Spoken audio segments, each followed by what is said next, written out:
Assalamualaikum warahmatullahi wabarakatuh. Halo semuanya, perkenalkan saya Fazrin Ardani dengan NIM 31142404. Di sini saya akan menceritakan pengalaman perkembangan saya dari saya bayi hingga saya remaja. Baik, saya Fazrin Ardani lahir pada tanggal 12 Februari tahun 2006 dan saya sekarang berumur 18 tahun. Saat ini saya aktif berkuliah di Universitas Negeri Gorontalo dengan prodi Pendidikan Bahasa dan Sastra Indonesia. Yang pertama adalah masa prenatal atau fase janin, fase perkembangan sebelum kelahiran yang dimulai sel telur dibuahi oleh satu sperma menggabungkan genetik ibu dan ayah untuk membentuk zigot dengan 23 pasang kromosom. Organisme ini berkembang selama 268 hari. Pada saat saya berada di fase janin, ibu saya cenderung tidak memiliki nafsu makan dan seringkali merasa mual. Ketika usia kandungan menginjak 6 bulan ke atas, ibu saya sering merasakan pergerakan baik berupa tendangan. Selanjutnya, masa bayi.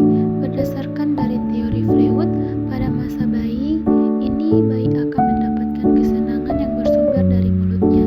Selain dengan menyusu, bayi memainkan bagian mulutnya dengan cara menghisap jemarinya dan memasukkan segala benda ke dalamnya.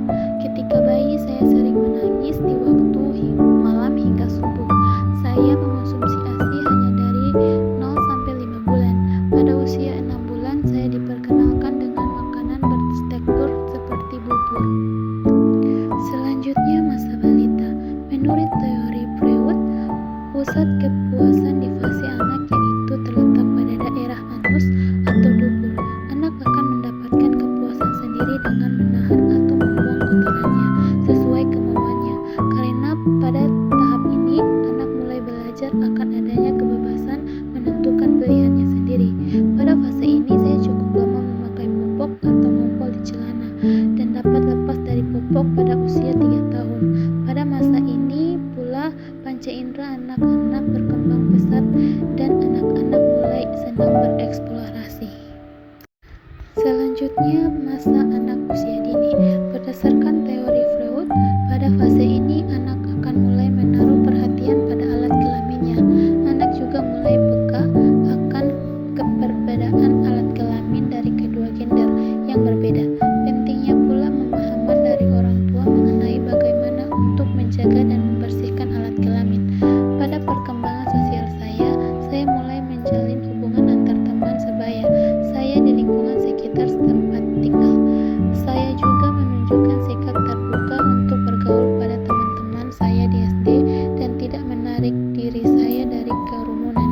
Sejak kecil saya lebih dekat dengan ibu karena lebih sering menghabiskan waktu bersamanya. Dan terakhir adalah masa remaja. Menurut teori Freud, masa remaja merupakan masa peralihan dari anak-anak menuju dewasa.